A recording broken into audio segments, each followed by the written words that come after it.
Coming up on the Inside Indiana Business Television podcast, Noblesville hits the $1 billion mark. Investments, housing, and companies staying put. Why it all adds up to economic success for Indiana's 10th largest city. The smooth sounds of Resonado, the Notre Dame connection, and details on a new partnership with a global name in audio. From epic commercials to priceless billboards, how a tiny brewery in Fairmont, Indiana has blown up, amassing a huge following among beer drinkers, and a new immersive experience at the Lume in Indianapolis. Plus, we'll talk about the week's biggest stories with our partners at the IBJ.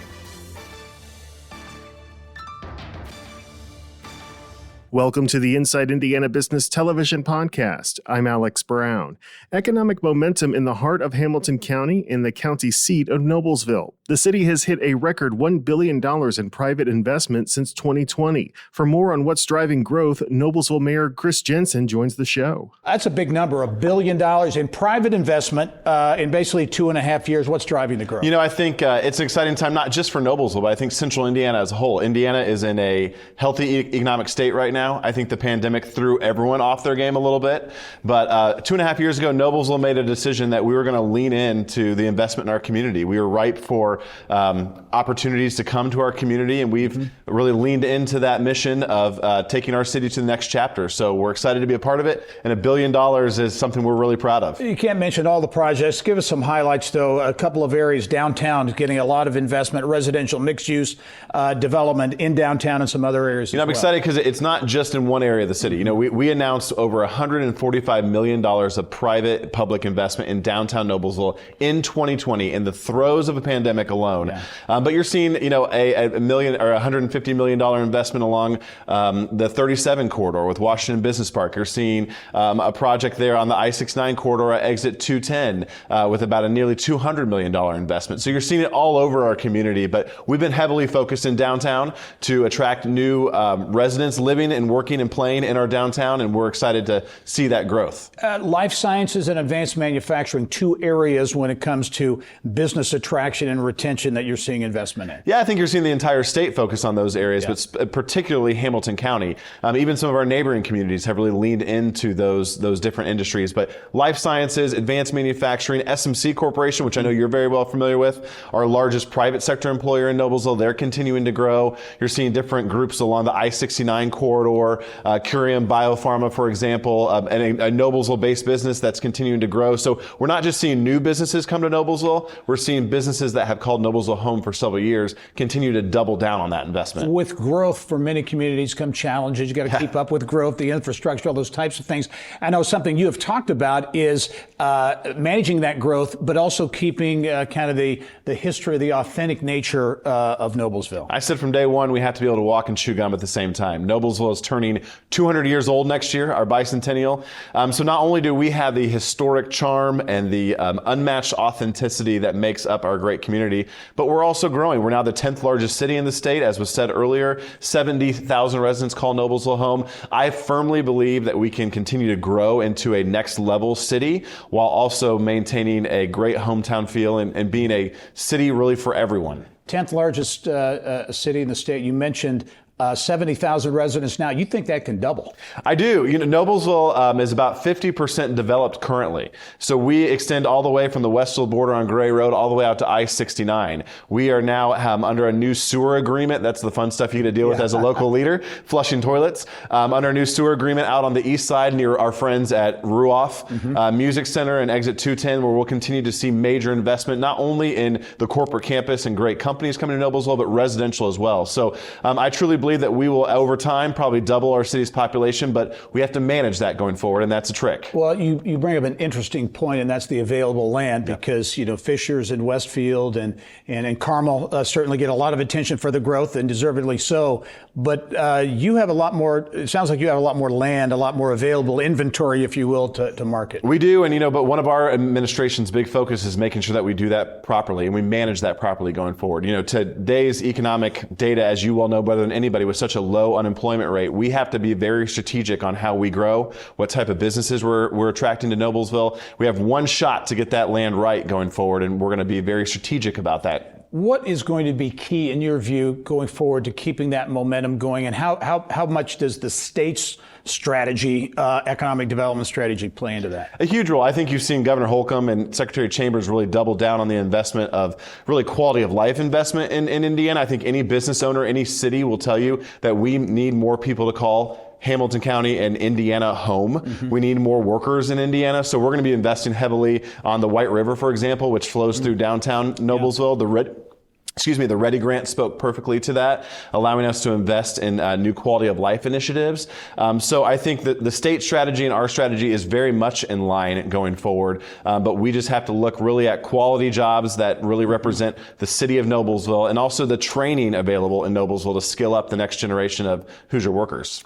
$1 billion in private investment in Noblesville. Mayor Chris Jensen, as always, thanks for joining us. Thanks, and we'll Gary. talk to you soon. Appreciate it. All right. Resonado, a startup founded at the University of Notre Dame, is hitting a high note with a global audio leader in technology. Resonado and Indianapolis-based Klipsch are partnering to produce high-end audio technology like the market has never seen or heard. For more on the evolution of sound and Indiana's role in it, Gary Dick spoke with Resonado president Chuck Lukezik. Talk about this partnership with Klipsch in a moment, but I think the Resonado story is an interesting one, obviously with an Indiana connection. We've had some of the founders on the show in the past. Founded at the University of Notre Dame, 3 undergrads there or students there at Notre Dame, founded the company. Give us the background of Resonado and the flat speaker technology.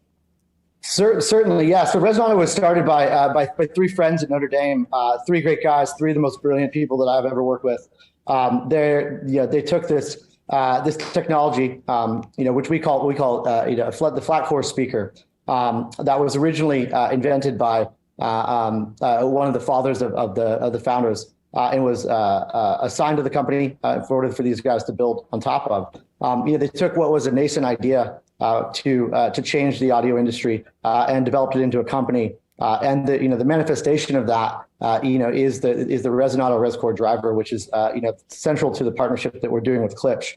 The innovation in itself really comes down to what makes the speaker and what drives sound, and that's actually the speaker driver. Speakers are complex systems. But at its core, the speaker driver is, arguably the most important part of any speaker system. Yeah, and what I think is interesting, they made the point several times that speaker technology, kind of the speaker industry, has really not changed much for decades and decades. It's been rather stagnant. This is a radical change you're offering to the industry, really. Certainly, yeah. I think the home audio specifically, has changed dramatically in the last 50 years. The heyday of the hi-fi is over. Space is constrained for a lot of people in their apartments. That people want to have sound in every room, and the desire for smaller form factor speakers has really pushed the industry in a new direction. Resonado's technology is core to helping companies like Klipsch solve and overcome the problem and the challenges of using what is used for most of the industry, the conical speaker driver, which you'd recognize as the volume button on any device. That driver is great in a hi-fi system and large scale and large form factor speakers.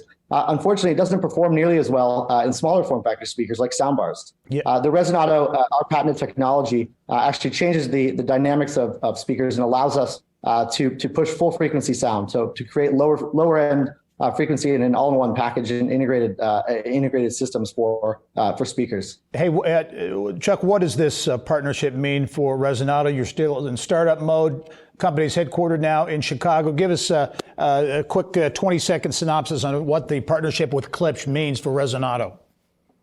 Yeah, for us, it's a chance to really push our technology forward. It's to work with a partner who has a tremendous amount of experience in market penetration, and to keep transforming our technology and making it useful, and enjoyable to listeners everywhere. Big news for Resonado, a company you founded at the University of Notre Dame and growing now. Chuck Lukezik is the president. Chuck, thanks for joining us and good luck going forward.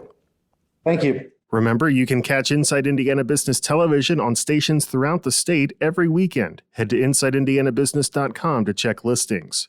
Fairmont, Indiana is synonymous with Hollywood legend James Dean, but a father and his 2 sons have been on a mission to put the small Grant County town on the map for another reason. beer. Around Indiana reporter Mary Rachel Redmond joins us to talk about the ongoing success of Fairmont's Bad Dad Brewing Company. Well, just the name alone is reason enough to fall in love with the Grant County brewery that truly personifies what's so unique about running a family-owned business. And Bad Dad, well, it has quite the story. Here's a look back at my original story with the boys from Bad Dad that we shot in Fairmont during the height of the pandemic.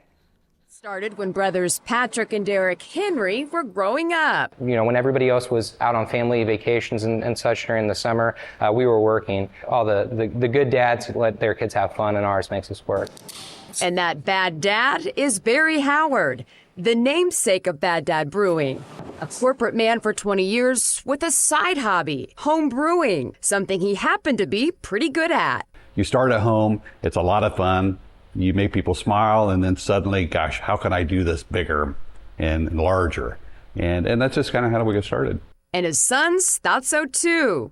So much so, they decided to go into business together. So like a lot of people, it starts from being a home brewer and then saying, you know what, I can do this. And enough people telling you that you can. Well, it just so happened that he makes awesome beer. And he was able to teach Derek and I to be able to do that as well. We're a family of entrepreneurs, being able to have us start where he left off, being able to grow and do our own thing. And perhaps it's the dadisms on the cans themselves that make them stand out. Tapestry of Obscenity is special to Bad Dad. Why is that? It's actually a reference to A Christmas Story. In the heat of battle, my father wove a tapestry of obscenity that, as far as we know, is still hanging in space over Lake Michigan. Now, also on these cans, you said there's bad dad jokes? Yes. Okay, read me one. What do you mix an elephant and a rhino? No idea. Elephino. And it's actually the pizzeria part of the business that's boosted Bad Dad's beer sales, even getting them some international love. We got recognized in Pizza Today, which is the largest pizza magazine in the United States, and it is distributed internationally. And we were put in there as one of the featured destinations, which was a really big honor for us. Fun to get the name out there from such a small town. And don't let the name fool you. This Bad Dad couldn't be more proud of his sons. So as a dad, obviously that makes you feel really good. So they definitely have the entrepreneurial spirit. And it's the kind of thing where you don't have to tell them what to do. They know what needs to be done. It's a lot of work, but there's a lot of pride that not only you can see what you create, but then see your sons to participate in that as well. So. And working with Dad isn't so bad. Love my dad.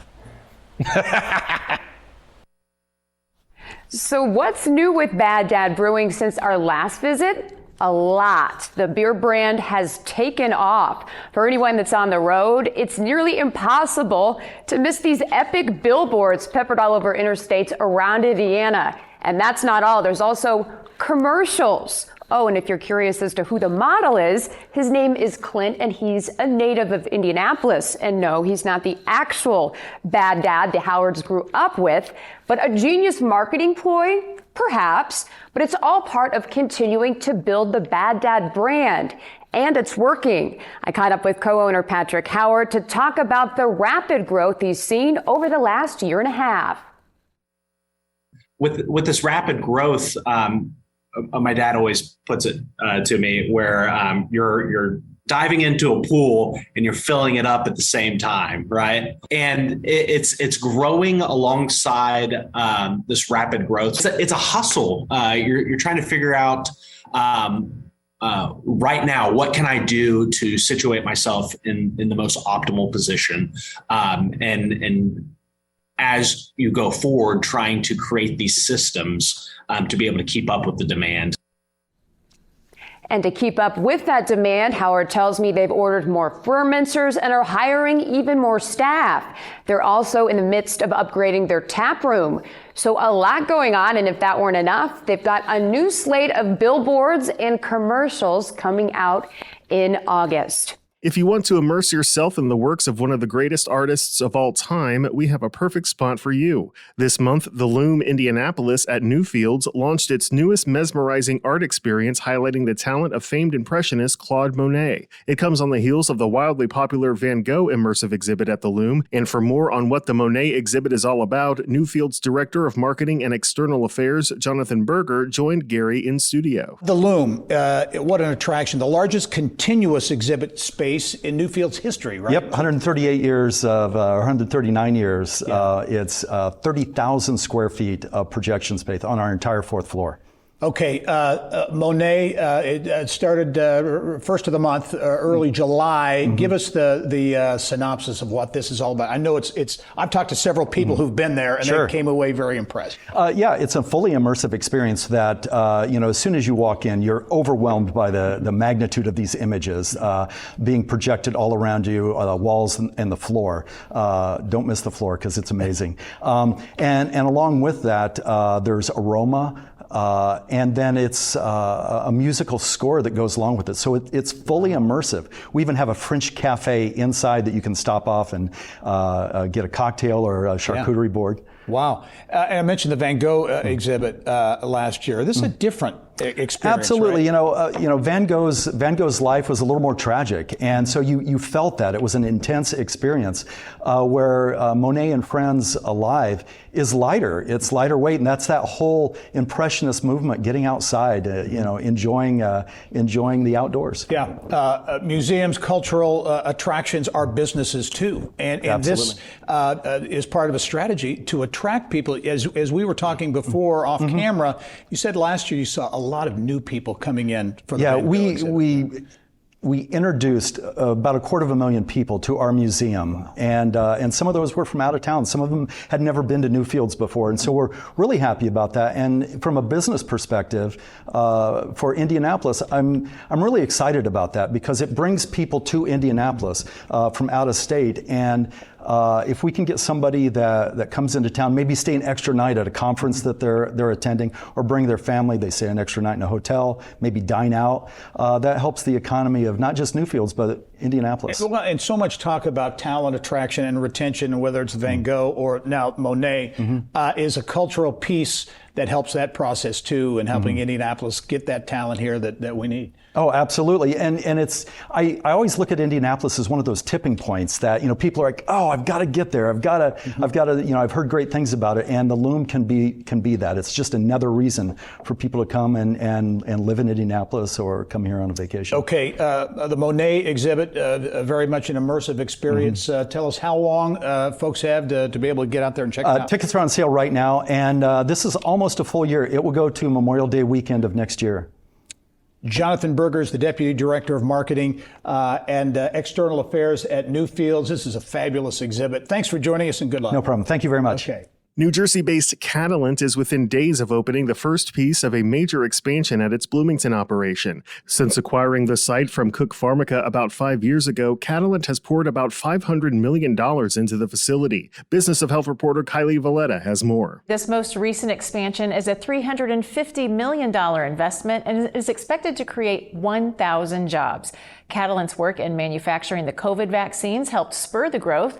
The company expanded for the Johnson & Johnson vaccine, again for the Moderna vaccine, and now a third growth spurt that relates to a variety of projects. And joining me now to tell us more about this most recent expansion is Andrew Espejo, General Manager at Catalent Bloomington. Hi, Andrew. Welcome to the show. Hi, Kylie. Thank you for having me. Good afternoon. Good afternoon. So let's talk about the expansion in just a minute. But first, give us a quick refresher on Catalent and the work that it does there in Bloomington. Sure. Thank you, Kylie. Catalent is a contract development manufacturing organization. We have a global presence. And here in Bloomington, we support over 160 molecules that we manufacture for over 65 clients, 18 of which are some of the top biopharmaceutical companies in our industry. We support our medications support over 35 indications across infectious disease, oncology, cardiovascular disease, inflammatory disease. 80% of the products that we manufacture are biologics, and our site has won multiple ISPE, the International Society of Pharmaceutical Engineers Facility of the Year awards. Recently, just this past spring, we won the Facility of the Year award for our new facility here, affectionately known as Building C. All right, let's talk about the expansion, $350 million. What new capabilities will it give you?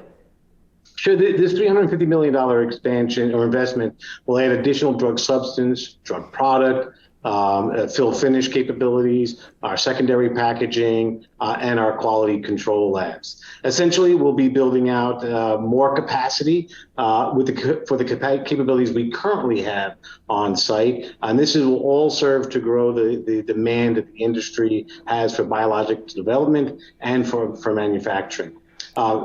Specifically, these expansions, this advancement will include 2 bioreactors, 2 syringe filling lines, packaging lines, syringe inspection machines, freezers, cartoning machines, auto-injector device assembly, and like I said, the expansion of our quality control capabilities. All right, let's talk about talent. 1,000 jobs. Not a lot of expansion announcements come with that kind of number. What are your thoughts on talent? I know you're in progress hiring some of those positions. So is it tough? How's it going? It's in our environment today, it's not easy, but we are making very good progress. We have a great talent acquisition teams, both here at the site and our corporate headquarters, sponsoring job fairs, researching, finding candidates both within Monroe County in the Bloomington area and without. We offer great competitive salaries. We also do a lot of work with the universities to bring co-ops and interns in our hire to develop programs, grow that talent within the 4 walls of Catalent. It is a challenge at times, but we're seeing very good progress, and we continue to work hard to attract that great talent to this area. Yeah, a lot of challenges for a lot of people hiring out there right now. Andrew Espejo, General Manager at Catalent Bloomington, congratulations on the growth, and thank you for being on the show today. Bob and Kevin Gregory, the father-son forecasting duo, are this week's guest on the Business and Beyond podcast presented by PNC. Subscribe for free from your favorite podcast provider.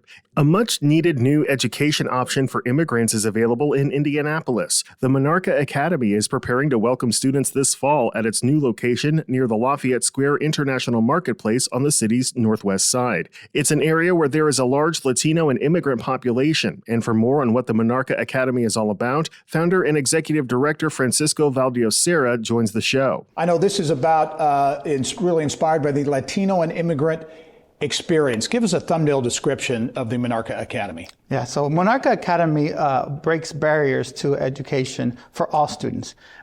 We are doing that through 3 foundational values. One is ganas, which means perseverance, and that means high academic expectations.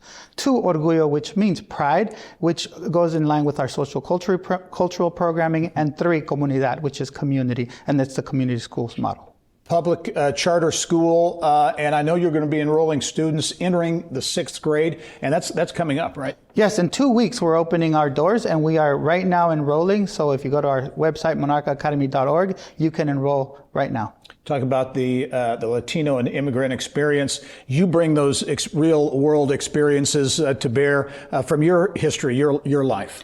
Yes, so I'm a first-generation immigrant and college graduate, and so with this lived experience and my career experience, we've taken that to codify what works in education through our 3 foundational values that I just explained. Certainly, the Latino population, the demographic is growing in Indianapolis. What's the need that you see, the demand for the Monarca Academy?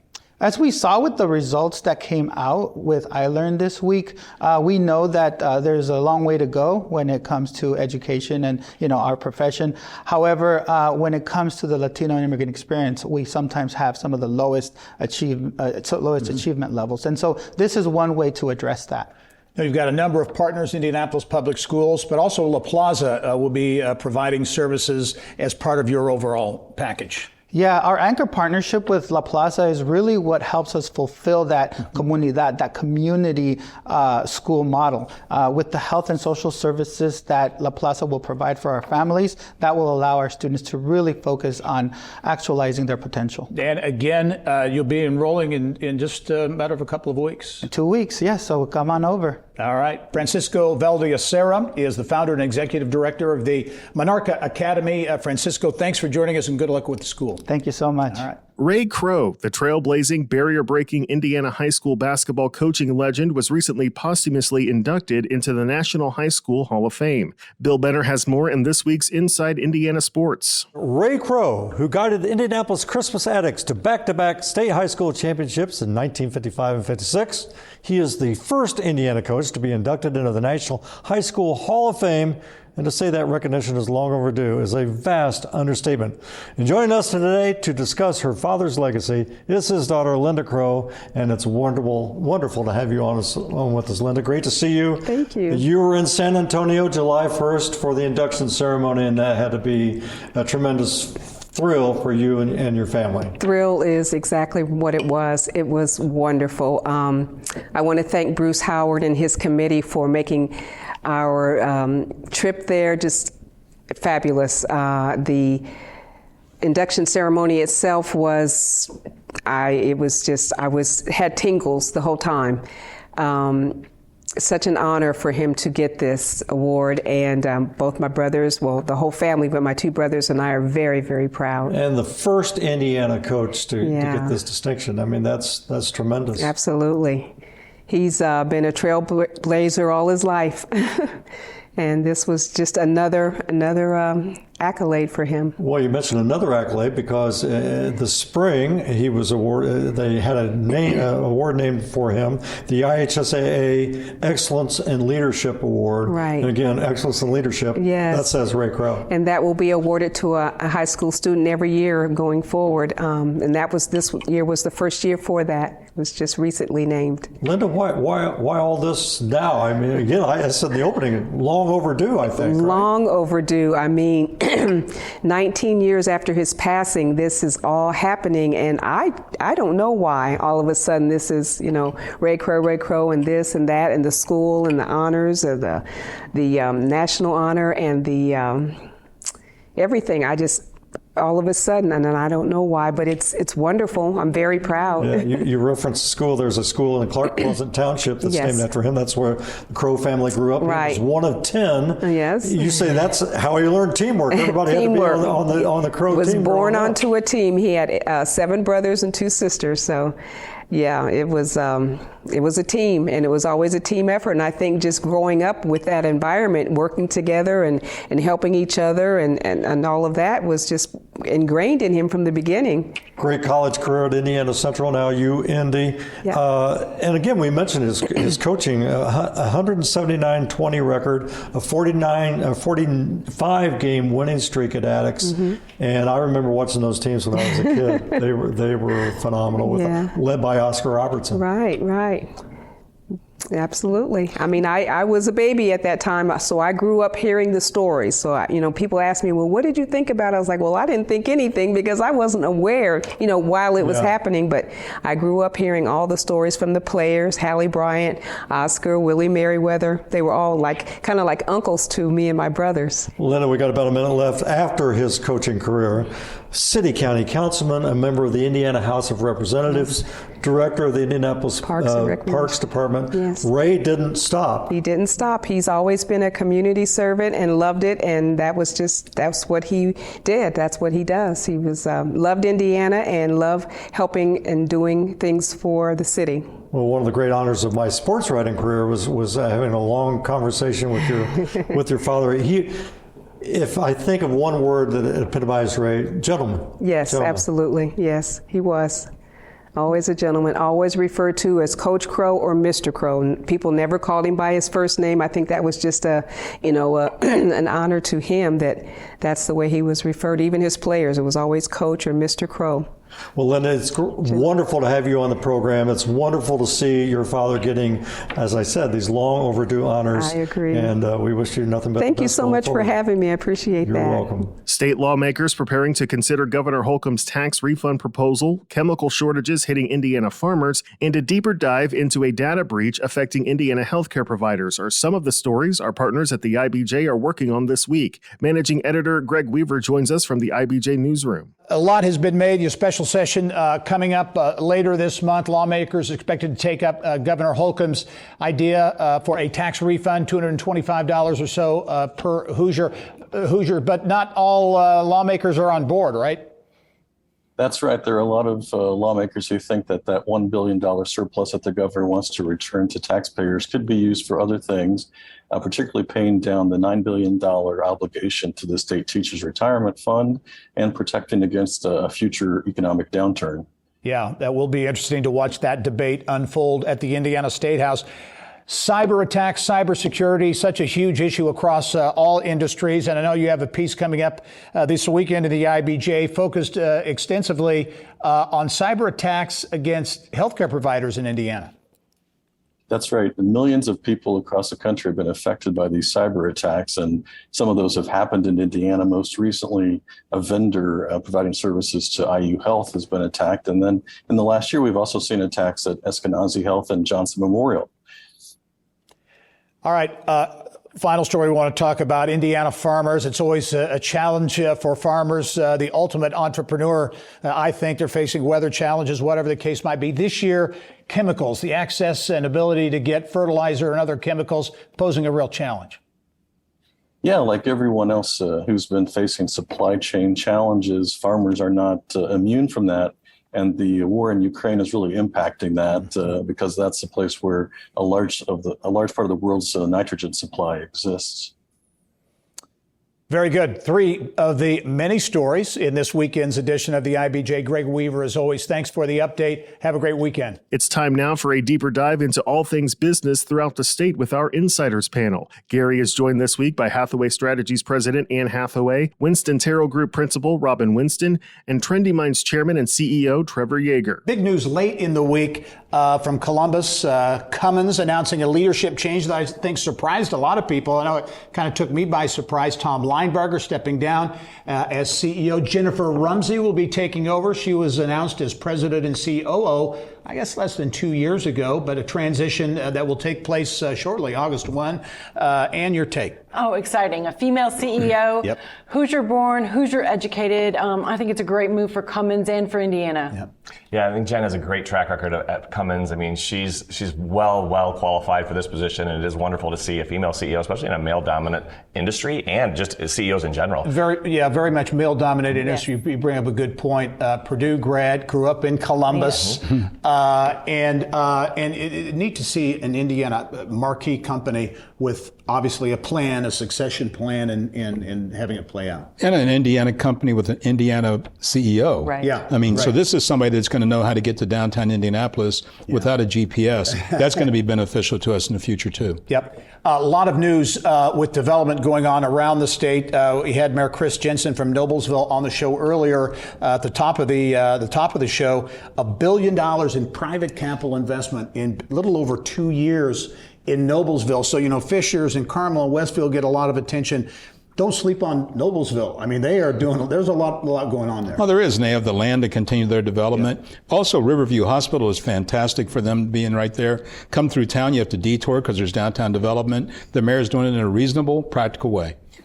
And he brought that up in the interview, that the challenge is he wants to grow and continue to grow, but it also needs to be in the right way, because to keep Noblesville's vibe, if you will. Absolutely. The culture, the tone of Noblesville, he's very respectful of that, but wants to continue to add population and to see the city grow. Yeah. I think you're seeing that around Indiana and as well as around the country, too, that you're going to have that other populations that are changing because of influx of people and opportunities. It's a nice shift of what's going on. So I think if they keep their eye on that, but still open to all the opportunities, it's really going to help the city of Noblesville. And you talk about growth. He said that the population now, I think, is 70,000, which is the 10th largest city in the state. He thinks it can easily double. Absolutely. And they have the room to do it. Yeah, they have the room to do it.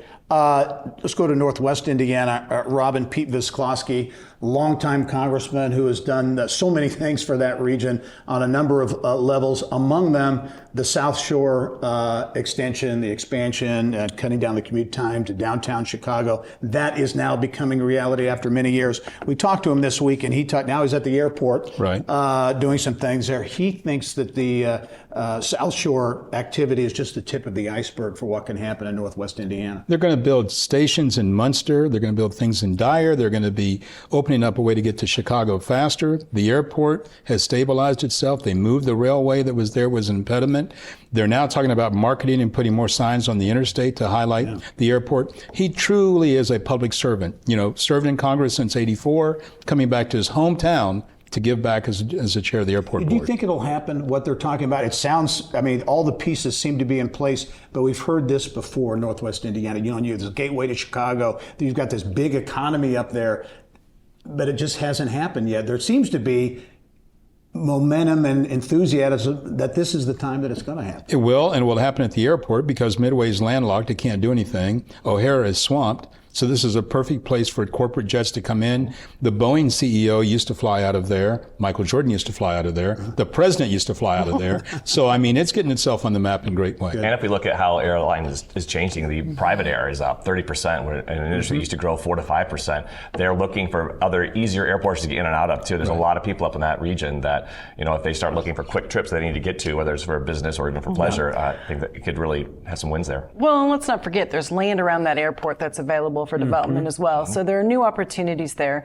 I think the thing I would point out, Gary, is that there's a relationship between a Republican governor, a former Democrat congressman, and there's real opportunity to do this without the partisan input and make change. That's, and that's a great point, because listening to Pete Visklosky in the interview we had in the Inside Edge this week, he talked about that, talked about the governor, and, it's nice for a change to hear, people from differing parties kind of get along and talk along. And have a vision. And have a vision. Yeah, shared vision. Let's go to Northeast Indiana now. The regional partnership there out with a strategy for the 11-county area.